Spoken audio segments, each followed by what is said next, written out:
हम लगभग हर महीने ईवी सेक्टर में हो रही कंपोनेंट मैन्युफैक्चरिंग को लेके खबरें कवर करते हैं और आए दिन बैटरी से लेके मोटर्स और कंट्रोलर जैसे पार्ट्स और कंपोनेंट्स की अपडेट्स हमें सुनने को मिलती हैं। लेकिन इन कंपोनेंट्स को मैन्युफैक्चर करने में जिन रॉ मटेरियल का इस्तेमाल होता है उसको लेके बहुत ही कम मैन्युफैक्चरर्स आगे आते हैं। यही वजह है कि बैटरी में इस्तेमाल होने वाली लिथियम, कंट्रोलर्स के सेमीकंडक्टर्स और मोटर में लगने वाली मैग्नेट्स अभी भी बाहर के देशों से इंपोर्ट करनी पड़ती है। और जिस देश से ये रॉ मटेरियल मंगाया जाता है शायद हमें उस देश के बारे में आपको बताने की जरूरत बिल्कुल भी नहीं है। और इस देश पे डिपेंडेंट रहने का नुकसान आप कुछ ही दिनों पहले देख भी चुके हैं, जब भारत की ईवी इंडस्ट्री पे प्रेशर बनाने के लिए रेयर अर्थ मैग्नेट्स की सप्लाई रोक दी गई थी। लेकिन इसी प्रेशर की वजह से भारत को वो कदम उठाना पड़ा जो न केवल भारतीय मैन्युफैक्चरर्स बल्कि दुनिया के दूसरे देशों के लिए भी खुश करने वाली खबर है, क्योंकि आखिरकार पूरे विश्व के ईवी मैन्युफैक्चरर्स और विंड टरबाइन प्रोड्यूसर्स के लिए भारत ने अपनी पहली प्रोडक्शन यूनिट पे काम करना शुरू कर दिया है। और सबसे कमाल की बात यह है कि भारत का साथ देने के लिए ऑस्ट्रेलिया पूरी तरह से सामने आ चुका है, जिससे अब कोई भी भारत के इस प्रोजेक्ट में रुकावट ना डाल सके।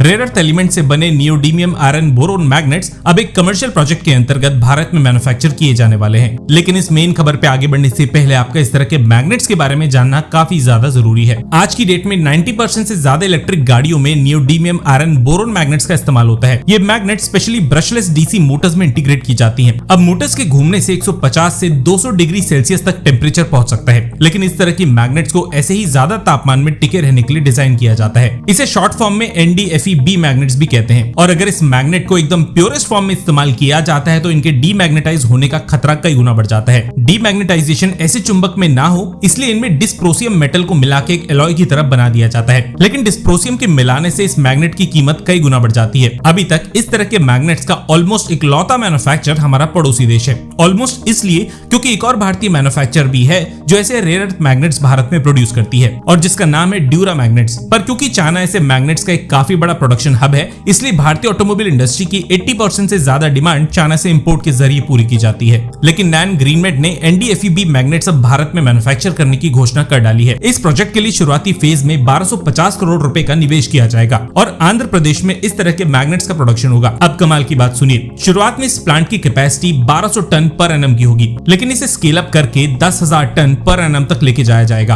और हाँ, ये बात ऑफिशियली कंफर्म की जा चुकी है कि इन मैग्नेट्स का प्रोडक्शन 2028 से शुरू हो जाएगा और शुरुआत में ये मैग्नेट्स डोमेस्टिक ऑटोमोबाइल मैन्युफैक्चरर्स को ऑफर किए जाएंगे। अब क्योंकि रेयर अर्थ की डिमांड को दुनिया में केवल चाइना कंट्रोल करता है, इसलिए किसी भी सप्लाई डिसरप्शन से बचने के लिए इस बार रेयर अर्थ की डिमांड ऑस्ट्रेलिया से पूरी की जा रही है। जैसा कि मैंने कहा कि भारत की ऑटोमोटिव इंडस्ट्री में इस तरह के मैग्नेट्स की डिमांड अभी 80% इंपोर्ट से पूरी की जाती है। इसलिए अगर ये प्रोजेक्ट सफल हो जाता है तो भारत इन मैग्नेट्स को लेकर सेल्फ सफिशिएंट बन पाएगा। अभी थोड़ी देर पहले मैंने आपको बताया था कि इस मैग्नेट की एफिशिएंसी बढ़ाने के लिए इसमें डिस्प्रोसियम का इस्तेमाल किया जाता है। पूरी दुनिया के रिसर्चर्स अभी ये कोशिश कर रहे हैं कि डिस्प्रोसियम को ऐड किए बिना NdFeB मैग्नेट्स की एफिशिएंसी बढ़ाई जा सके, लेकिन भारतीय रिसर्चर्स को इसमें सफलता मिल चुकी है। दरअसल भारतीय साइंटिस्ट ने ग्रेन बाउंड्री डिफ्यूजन प्रोसेस के थ्रू इस काम को कर दिखाया है। अब ग्रेन बाउंड्री डिफ्यूजन प्रोसेस क्या है और कैसे इस प्रोसेस के थ्रू इस मैग्नेट की एफिशिएंसी बढ़ाई गई है, इसके लिए आपको डिस्क्रिप्शन में आर्टिकल मिल जाएगा। लेकिन अच्छी बात यह है कि भारत में बनने जा रहे मैग्नेट्स चाइनीज मैग्नेट से कम कीमत में ही प्रोड्यूस किए जा सकेंगे, क्योंकि भारत बहुत बड़ी इंपोर्ट कॉस्ट बचा पाएगा। मतलब अगर कमर्शियली ये मैग्नेट्स भारत में बनना शुरू हो जाते हैं तो चाइनीज मैन्युफैक्चरर्स के लिए काफी मुसीबत खड़ा कर सकता है। ये खबर अगर हमारी तरह आपका भी दिन बना चुकी है तो कमेंट सेक्शन में MII यानी मेक इन इंडिया लिख दीजिएगा। धन्यवाद। जय हिंद।